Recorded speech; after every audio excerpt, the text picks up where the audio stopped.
사랑이 함께 하시기를 주의 이름으로 축원합니다. 예수님의 관심과 제자들의 관심이 너무 차이가 많이 나 있었어요. 예수님께서 말씀하셨던 것과 지금 우리들의 관점도 너무 많은 차이가 나죠.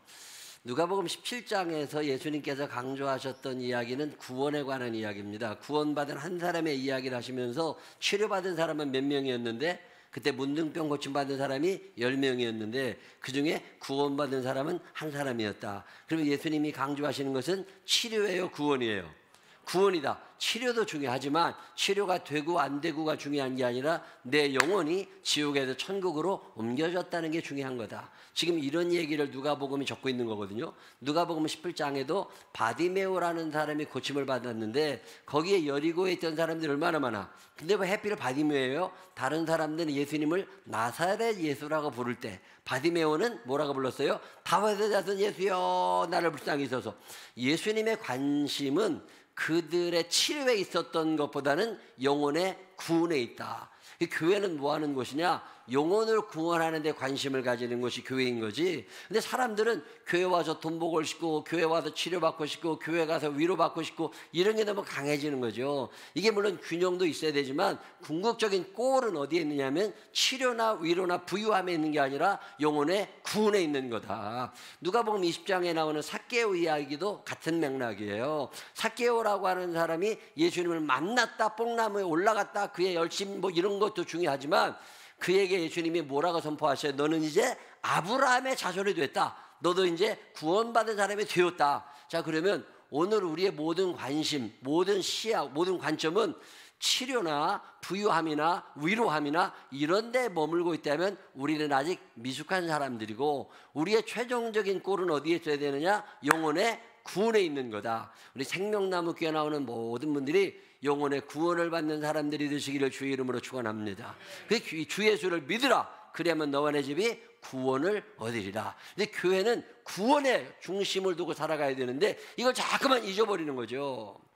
예수님 당시에 예수님 제자들도 그랬습니다. 예수님이 답답하신 거예요. 하나님의 나라를 예수님이 선언하시잖아요. 하나님의 나라가 있을 거다. 근데 이스라엘 사람들 대부분 특별히 12 제자들도 하나님의 나라라는 개념 자체도 여기에 이루어질 다윗의 왕국을 생각한 거예요. 로마 사람들이 물러나고 유대 병정이 물러나고 헤로드 왕이 물러나고 예수님이 왕이 되시고 자기들이 장차관을 할 생각을 하고서 예수를 쫓아다니니까 예수님께서 그런 게 아니고 하나님의 나라는 너희 안에 있는데 이 하나님의 나라는 어떤 공간의 개념이 아니라 통치의 개념이다. 누가 주인이 되어 있느냐, 이게 중요한 건데 하나님이 내 마음의 주인이 되시고 내 삶의 주인이 되시면 너희가 의와 평강과 희락을 누리며 살아가게 되는 거지. 예수님이 통치하시는 이 세상의 나라를 생각하지 말아라. 그리고 이 나라는 너희 안에 있는 거지 어떤 정부가 세워지는 게 아니다. 이런 얘기를 하시는데 제자들은 이게 받아들여지질 않는 거예요. 하나님의 나라, 여기에서 맛만 보고 미래 이루어지는 하나님의 나라인 거지 여기서 너희가 장차관 하는 게 아니다. 아무리 얘기를 해도. 예수님께서 뭐라고 말씀하세요? 너희가 회개하고 변하여 새 사람 되는 게 중요한 거고 네가 변할 때 가정이 변하고 공동체가 변하고 이런 변화가 이어져 가는 거지 왜 너희들은 자꾸만 이 땅에서 잘 먹고 잘 사는 것에만 목적을 두고 살아가는 거냐 이런 얘기를 쭉 하시다가 예루살렘에 오신 거잖아요. 이제 곧 잡혀 돌아가실 때가 되니까 제자들에게 또 다른 말씀을 또 하나 하십니다. 그게 뭐냐면 너희가 하나님의 아들로 살고 하나님의 사람들 예수의 제자가 되어 사는 사람들은 예수를 왕으로 모시고 그분의 말씀에 순종하며 잘 살면 되는데 너희들은 왜 여기서 잘 먹고 잘 생각 네가 잘 될 생각만 하고 사냐 이런 얘기를 하시면서 제자들 4명의 제자의 유형을 설명해 주시는 게 열 문화의 이야기예요. 우리가 달란트의 비유는 잘 알고 있습니다. 몇 달란트? 5달란트, 2달란트, 1달란트 받았던 사람들 이야기 있는 것처럼 열 문화의 이야기가 성경에 나오는데 이게 오늘 여러분이 계신 얘기입니다.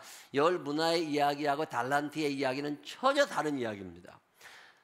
내용은 이런 거예요. 어떤 성의 성주 같은 사람, 성경엔 귀인이라고 나오는데 성주 같은 사람이 있었는데 어떤 황제가 이 성주를 왕으로 삼고 싶은 거야. 자기가 다스리는 많은 나라의 한 나라의 왕으로 삼고 싶으니까 성주를 부릅니다. 내가 너한테 왕위를 주려고 그러니까 와. 그리고 딱 불러내니까 그 밑에 있던 종들이 몇 있는데 네 가지 유형으로 나타났다 그 말이에요. 어떤 유형이 있었어요? 왕이 되려는 사람을 방해하고 싶어. 저 사람은 왕 되면 안 돼. 이런 사람들이 있을까요? 없을까요? 저 회사에서 이사로 승진을 할 후보가 딱 나오면 박수만 치나요? 그걸 끌어내리고 싶어서 막 뒤로 로비를 하는 사람들이 있겠죠. 교회에서도 어떤 교회 얘기 들어보면 장로님 되고 권사님 되고 그러려고 그럴 때 아유 목사님 그 사람 안 됩니다 이렇게도 하는 사람들이 있대. 그런 사람들이 반드시 있어. 그리고 방해하고 왕 되는 걸 거절하는 사람도 있겠죠. 또 누가 있어요? 똑같이 한 문화씩을 맡겼을 때 그 한 문화를 가지고 10문화를 남긴 사람도 있고 5문화를 남긴 사람도 있고 그대로 갖다 준 사람도 있고 이런 얘기를 하시면서 네 종류의 사람을 이야기하십니다. 너희들이 어디에 속했느냐고 물으시는 거예요. 마지막 때는 다가오는데 너희들 어떻게 신앙생활하고 있어? 이걸 물으시는데 그중에 첫째가 어떤 사람들이냐면 예수님이 왕 되심을 반대하던 사람들이야. 심판자이신 하나님을 인정하지 않는 사람들이죠. 여러분 사는 날 동안에 예수를 왕으로 모시며 살게 되시기를 바랍니다. 예수님이 왕이 되시려고 예루살렘에 들어오시는데 이게 싫어. 내 뜻대로 맞는 왕이 되어야지 평화의 왕으로 오시는 게 싫어. 그래서 그걸 반대하고 싶은 사람들이 있는 거잖아요. 예수를 믿고 나면 예수님과 나와의 관계가 굉장히 중요합니다. 이 관계 중에 제일 중요한 게 나는 그분의 백성이 되고 그분은 나의 왕이신 나의 하나님 내가 주를 높이고 왕 되신 주께 감사하세 당신은 영광의 왕. 예수님을 왕으로 고백하잖아요. 여러분 살면서 예수님을 왕으로 고백할 줄 아는 사람들이 되시기를 주의 이름으로 축원합니다.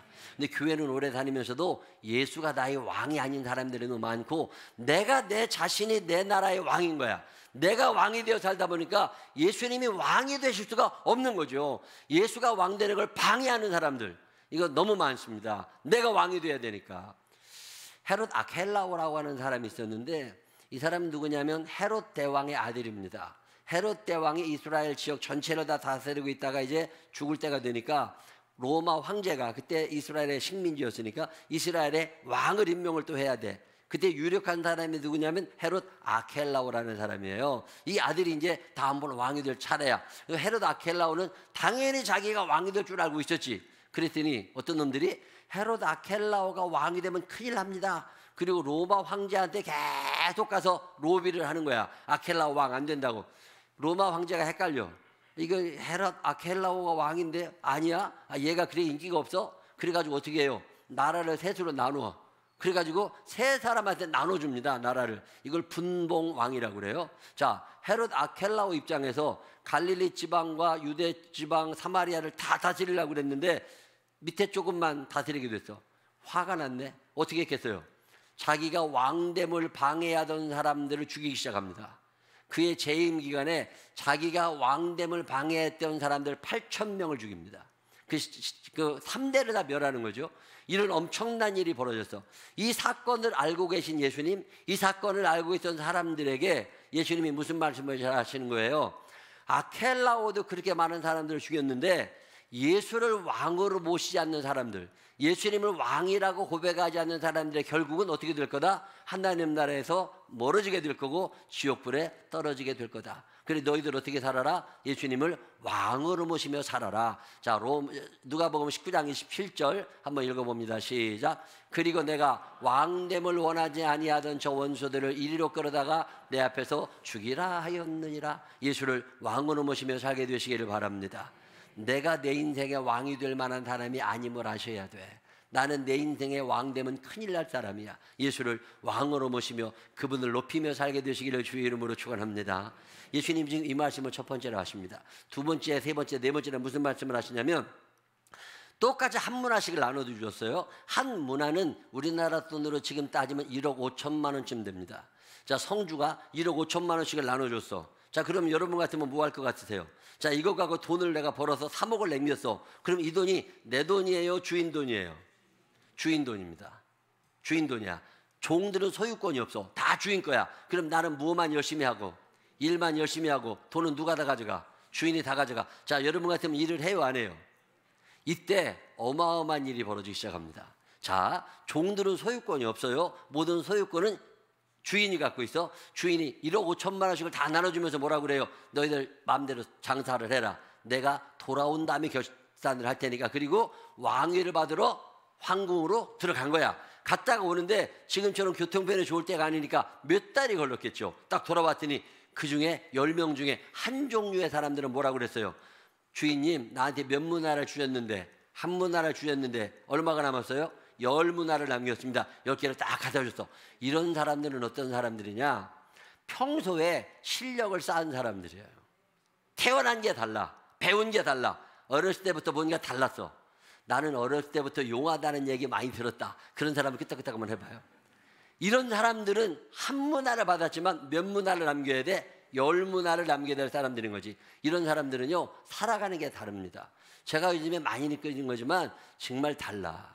10대가 달랐고 20대가 달랐고 꿈이 달랐고 살아온 과정이 달라. 이거 따라갈 수 있는 사람들이 아니라니까. 그러니까 배우라는 거잖아요. 10문화를 남기려면 어렸을 때부터 열심히 배워야 돼. 근데 배워요, 안 배워요? 안 배우잖아. 저는 목회를 잘하고 싶었는데 우리 집안에는 사돈의 팔순까지 목사가 한 명도 없어요. 물어볼 사람도 하나 없었어. 근데 그 조그마한 삼각교회에 있는 목사가 어느 날 책 한 권 읽다가 은혜를 받았어요. 그 책이 뭐냐면 자연적 교회 성장이라는 책이었는데 그 책의 내용은 어떤 거냐면 인간은 살아있는 생명체는 잘한다는 거예요. 살아있는 생명체는 잘하는 거기 때문에 교회가 살아있기 때문에 환경만 마련이 되면 자동으로 잘한다는 거예요. 그러면서 어떻게 그 환경을 만들어줄지에 대한 책이었는데 그 책에 보니까 뭐라고 그러냐면 사역자를 세우는 지도력을 갖추라는 거야. 나 혼자 다 하려는 사람이 되지 말고 주차하는 사람, 식당, 주방 만들어내는 사람, 선교하는 사람, 교육하는 사람, 사역자를 계속 세워나가는 거예요. 교회가 작다는 건 뭐냐면 작으니까 일꾼을 만들기 좋다는 거예요. 앞으로 지금 만약에 이정선 있잖아요. 이정선이라는 사람이 앞으로 생명나무교회에서 이런 큰일을 할 사람이라는 기대를 가지고 오늘부터 사람을 만들어가라는 거야. 사역자를 세워가라는 거죠. 아, 그러면 되는구나. 두 번째로 얘기했던 게 뭐냐면 은사중심적 사역이야. 기도 좋아하는 사람한테 찬송 인도시키지 말고 하나님이 주시는 은사가 다 있다는 거예요. 주방에 있어야 편한 사람들한테 자꾸 뭐 다른 거 시키려고 그러지 말고 그 은사에 맞게 사람을 배치를 잘 해야 된다는 얘기고, 열정적인 영성이 끊임없이 하나님과의 관계를 소중하게 생각하는 삶을 살아가야 되고, 기능적 조직이 잘 돼야지 막 엉키고 이게 가지고는 안 된다는 거예요. 그 다음에 다섯 번째로 얘기했던 게 영감 있는 예배입니다. 교회가 예배가 살아나야지 예배가 은혜가 안 되면 죽는다는 거예요. 이런 얘기를 쭉 읽으면서 이게 다 균형을 맞춰야 된다는 거지. 아, 그때부터 무슨 생각을 하는 거예요? 아, 이 환경만 만들면 되는 거구나. 그래서 제 딴에는 열심히, 자, 한 문화를 가지고 10문화를 만들 수 있는 능력 있는 사람들은요, 평소에 대단한 사람들이에요. 매일매일의 삶 가운데서 뭔가가 다른 사람들이야. 항상 열심히 사는 사람들. 여러분, 아무나 대박이 나는 게 아니에요. 기회가 딱 왔을 때 그걸 딱 잡을 수 있는 그런 능력 있는 사람들이잖아요. 이 한 문화를 가지고 10문화 아무나 남기는 거 아니에요. 이 사람들은 배운 게 달라. 잘한 게 달라. 자기 관리 능력이 탁월한 사람들이에요. 자, 다 같이 1억 5천씩을 나누어 준다고 다 같이 15억을 만들어낼 수 있나요? 아니라니까요. 전문 지식이 있어야 되잖아. 경험도 있어야 되잖아. 인맥도 있어야 되잖아. 정보도 가지고 있어야 되잖아. 아무것도 없어. 1억 5천만 원 쓸 데가 없다니까. 어떻게 해야 될지를 몰라. 그때 이거를 딱 만들어낼 수 있는 능력을 언제 갖추는 거예요? 평소에 갖추는 거야. 매일매일의 삶 속에서 실력을 키워나가는 사람들이 되시기를 주의 이름으로 축원합니다. 반드시 하나님이 나를 사용하실 때가 있다 없다? 있다니까. 그때 쓰임 받으려면 어떻게 해야 돼요? 준비가 잘 돼 있어야 돼. 이 준비 잘 된 하나님의 일꾼들이 되시기를 주의 이름으로 축원합니다. 이게 한 문화를 10문화로 만든 사람들이라면 세 번째 유형은 어떤 사람이냐면 한 문화를 5문화로 만든 사람들이야. 이 사람들은요, 능력이 없는 사람들은 아니지만 10문화 만든 사람들하고는 차원이 달라. 태어난 게 달라. 자, 10문화 남긴 사람들이 금수저였다면 한 문화 만든 사람들은 뭐예요? 흙수저, 뻘수저야. 이런 사람들은 뭐가 없어. 뭐가 될 수 있는 게 없는 사람들이야. 근데 은혜를 받았어. 하나님이 나를 사랑하신다는 걸 알아. 그럼 어떻게 해야 돼요? 열심히 사는 거야. 그저 죽으라고 열심히 하나님의 뜻대로 살려고 애를 써. 그러다 보니까 기회가 딱 왔을 때 5문화 정도는 만들 수 있다는 거죠. 계시록 3장 8절에 있는 말씀을 제가 참 좋아합니다. 빌라델비아 교회를 향한 하나님의 문성인데 뭐라고 말씀하시는지 한번 읽어볼까요? 볼지어다 내가 내 앞에 열린 문을 두었으되 능히 닫을 사람이 없으리라. 그 다음에 내가 내 행위를 아노니 내가 작은 능력을 가지고서도, 자, 내가 어떤 능력을? 작은 능력밖에 없어. 태어난 게 달라, 배운 게 달라, A클래스로 못 컸다니까. 그렇지만 살아가는 과정에 하나님이 나를 사랑하시는구나, 내가 뭔가를 할 수 있구나, 하나님이 나를 사용하기 원하시는구나, 이런 걸 아는 거예요. 열심히 살아가는 거지. 저는 내 스스로 5문화는 남길 수 있는 사람이 되고 싶은 거야. 내가 10문화를 남길 만큼 탁월한 능력을 갖고 태어나진 않았고 그런 교육을 받지는 못했지만 지금이라도 정신 차리고 열심히 하다 보면 5문화는 남길 수 있겠다, 이런 생각 해요, 안 해요? 5문화 정도는 남길 수 있는 사람들이 되시기를 바랍니다. 뭐 내가 10문화 남길 정도로 지금 잘 배우는 사람들이 얼마나 많아요. 유학 가도 열심히 공부하던 약간 그런 학생들, 뭐 잘 크는 사람들, 얼마나 대단한 사람들이야. 이런 사람들은 10문화 안 남기면 뒤지게 맞아. 근데 우리 같은 사람들은 5문화만 남겨도 할렐루야인 거지. 할렐루야인 거지. 이런 사람들이 5문화 남긴 사람들이에요. 여러분 5문화 도전해보고 싶으신 분들만 끄떡끄떡 한번 해봐요. 도전하며 살게 되시기를 바랍니다. 포기할 필요 없다니까. 우리가 10문화 남길 만한 능력은 없었지만 우리는 이제 몇 문화는 남길 수 있어요? 5문화는 남길 수 있다. 그러다 보면 지금부터 출발하면 되잖아. 지금부터 출발하다 보면 역사가 일어나는 거잖아요. 포기하지 아니하고 끝까지 하나님의 제자로서의 삶을 살게 되시기를 주의 이름으로 축원합니다.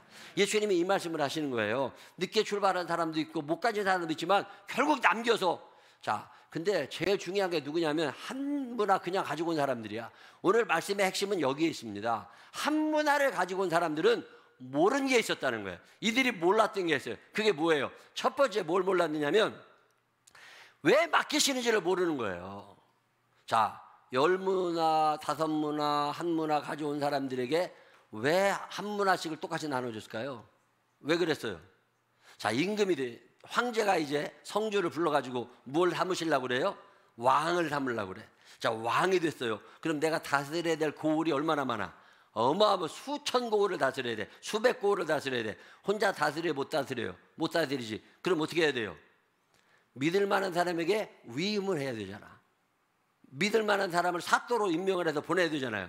자, 그러면 이 종들이 능력이 얼마나 되는지 알아야 몰라요? 모르잖아. 그럼 어떻게 해야 돼요? 이해를 시켜보면 알잖아. 이해를 시켜보면 일머리가 있는지 없는지 알잖아요. 이해를 시켜보면 잘하는지 못하는지 알잖아. 그러니까 이 성주가 지금 왕이 되려 가면서 한 문화씩을 나눠주면서 지금 장사를 하라는 거예요. 왜? 많이 남기면 뭐 하려고? 많은 상을 주려고. 자, 요 사랑의 마음, 요 마음을 이 한 문화 가져온 사람이 알았을까요? 몰랐을까요? 몰라. 왜 하필 나한테 이런 걸 시켜가지고 이런 생각을 하고 있으니까 일할 생각이 안 나는 거야. 근데 이 한 문화를 딱 받은 10문화 남긴 사람은 무슨 생각을 하는 거야? 기회가 왔다. 그동안 내가 열심히 했는데 기회가 왔다. 이번에 잘하면 내가 몇 고을을, 10고을을 다스리는 성주가 될 수 있는 거야. 내가 지금은 어떤 신분이지만, 종의 신분이지만 가슴이 뛸 만한 얘기 아니에요? 근데 한 문화를 그대로 가져온 사람은 왜 맡기시는지조차 생각을 못한 거예요. 하나님께서 나를 여기에 부르셔서 쓰셨어. 열심히 해야지. 열심히 하고 나니까 하나님께서 마음에 들어. 그럼 어떻게 하시겠어요? 또 다른 걸 맡기고 또 다른 걸 맡기고 그러다 보면 상급이 점점 커져가는 거잖아요. 상 주시려고 맡기시는 거예요? 벌 주시려고 맡기시는 거예요? 이런 믿음 있으신 분들만 하시기를 바랍니다. 지금 예수님께서 이 말씀을 하시는 거예요. 허드슨 테일러 같은 사람, 하나님께서 그에게 사명을 주시고 중국으로 보내셔가지고 중국의 선교사가 됐는데 그가 가서 젊은 나이에 중국에 들어가서 살면서 33살 된 아내가 죽어요. 33살 때 애가 죽었는데 딸이 셋 남았어. 그리고 나서 혼자 이 딸 셋을 기르다가 딸 셋이 다 죽습니다. 4명이 다 죽어요. 어떻게 해야 돼요? 그가 일기를 매일 쓰던 사람인데 그 일기에 보면 이런 게 나와. 하나님이 아름다운 정원을 만들어 주셨대. 가정이라는. 그리고 거기 하나님이 이 꽃도 심고 저 꽃도 심고 이 꽃도 심고 저 꽃도 심고 꽃을 너무 많이 심어주셔서 너무 좋았대. 그러던 어느 날 하나님께서 자기가 아끼는 꽃 한 송이를 뽑아가셨대. 자, 심으신 분이 누구세요? 하나님이. 뽑아가신 분이 누구세요? 하나. 여기에 뜻이 있겠지. 그리고 순종하고 받아들였대. 어느 날 꽃 한 송이를 뽑아가시더니 다 뽑아가셨대. 그러고 났는데 이 과정에서 하나님의 마음을 알게 된 거예요. 잃은 양을 찾으시는 하나님의 마음, 중국 사람들을 향한 하나님의 마음. 자기가 어느 날 딸의 음성이 너무 듣고 싶을 때, 딸이 너무 보고 싶을 때마다 그 한 영혼을 사랑하시는 하나님의 마음이 느껴지더라는 거예요. 그래가지고 더 열심히 전도하게 됐고, 그래도 이렇게 허든 테일러 아주 유명한 중국 선교사가 된 거잖아요. 하나님이 왜 나에게 중국을 주셨는지, 왜 나에게 이런 일을 맡기시는지 처음엔 모르고 원망스러웠지만 이제는 안다는 거예요. 그거 알고 나니까 열심히 하고 싶었던 거지. 근데 한 문화를 남긴 사람은 이 마음을 알아요, 몰라요? 모르는 거지. 그러니까 게으르고 악한 놈 되는 거잖아요. 하나님이 여러분에게 어떤 일을 시키실 때가 있습니다. 감사함으로 받아들이게 되시기를 바랍니다. 이게 열문화 남기는 사람들의 삶의 자세예요. 두 번째 사람이 몰랐던 게 있습니다. 그게 뭐냐면 심판이 있다는 걸 몰랐어. 그냥 맡기신 게 아니잖아요. 한 문화 맡기신 다음에 반드시 결단의 날이 있습니다. 근데 이거 알았어요, 몰랐어요? 그냥 큰일 날 사람들이에요. 죄 짓는 거 괜찮습니다. 마음대로 해줘도 괜찮아요. 근데 결단의 날이 있다는 걸 아셔야 돼. 그래서 반드시 회개하라는 거잖아요. 우리나라가 죄가 얼마나 많아지는 줄 아세요? 이게 무슨 통계인 줄 아세요? 2021년 7,700명, 2022년 9,800명, 2023년 1,900명. 이게 무슨 통계인 줄 아세요? 우리나라에 출생 신고를 했는데 엄마 아빠가 없는 애들이야. 엄마 아빠가 결혼해서 낳은 사람들이 아닌 자녀들, 혼인 외 출산자의 비율입니다. 점점 늘어나고 있죠. 지금 출생아의 5%가 결혼 이외 방법으로 태어난 아이들입니다. 대한민국에. 이게 지금 어마어마하게 늘어나고 있다는 거 아세요? 우리나라에 교도소가 있잖아요. 요즘에 경찰서에 가면은요, 가능하면 교도소 안 보냅니다. 가능하면 집행유예로 다 풀어주고 다 돌려보냅니다. 왜 그러는 줄 아세요? 경찰이 착해서 그런 게 아니에요.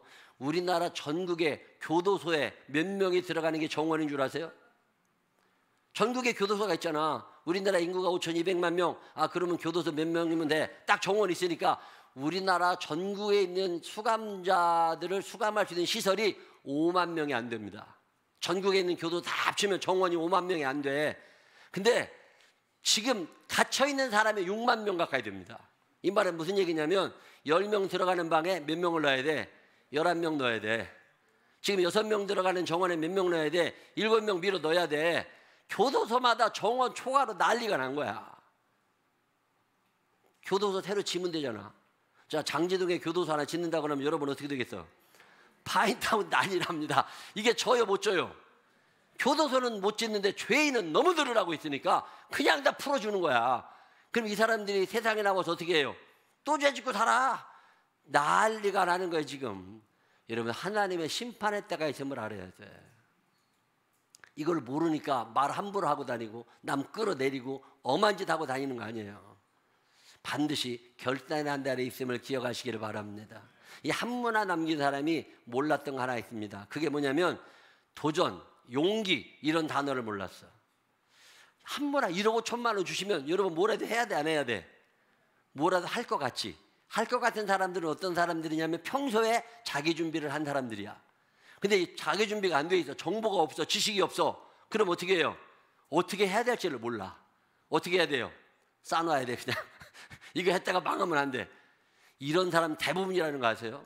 평소에 준비가 안 된 사람들은 기회가 와도 못 잡습니다. 왜 가난한 줄 아세요? 가난한 사람들의 생각을 하고 살기 때문에 가난하다는 거예요. 왜 가난은 나란히 못 면해 주느냐? 세이노의 가르침이라는 책이 있는데 거기에서 말하는 가난한 사람들의 특징이 있습니다. 그중에 첫째가 뭐예요? 시작. 돈 받는 것 이상으로 일을 하려고 하지 않는다. 돈 받는 것 이상으로 일을 안 한대. 내가 일당 1,300원짜리야. 1,300원 이상 일 안 해. 요만큼이면 충분해. 그러니 언제 돈을 벌어? 자, 돈 벌 사람들은 어떻게 하겠어요? 직장에서도 열심히 하지만 끝나면 또 뭐라도 할 사람들이야. 근데 용기, 도전 이런 게 입력이 안 된대, 이 사람들은. 두 번째, 아무 일이나 하라고 하지 않아. 내가 왕년에 뭐 이런 거 안 해. 그리고 밤낮 돈 끌어댕겨. 아니 이게 웬일이냐고. 가난한 사람들은요, 가난한 사고방식을 하고 살아요. 그래서 가난해지는 거라니까. 세 번째가 뭐예요? 자신이 받았던 돈의 액수 이하로는 일하려고 하지 않는다. 돈에 맞춰서 늘 자기를, 티끌모아 태산이라는 말을 믿지 않는다. 일확천금 한 방에, 아니 은퇴한 다음에도 취직하고 뭐라고 열심히 할 생각하는 사람들은 여유롭게 살아. 근데 한 방에 한 방, 맨날 한 방 이런 사람은 티끌모 적금도 안 들어. 그리고 그냥 뭔가 큰 역사가 나한테 이러니까 밤낮 그지같이 살고 꿇어다니는 거예요. 운명론을 받아들이고 사주팔자를 신뢰한다. 야, 여러분 저 지하철역 앞에 분당 이런 데 가보면요, 이 사주팔자에 천막 있잖아요. 줄 서 있어, 줄 서 있어. 대개 20대 애들. 야, 보통 심각한 게 아니라니까. 그런 걸 그렇게 믿는다네. 일방적으로 해석하고 쉽게 흥분한다. 선동 잘 당하는 사람들이죠. 경험자의 이야기보다는 자신의 판단을 더 믿는다.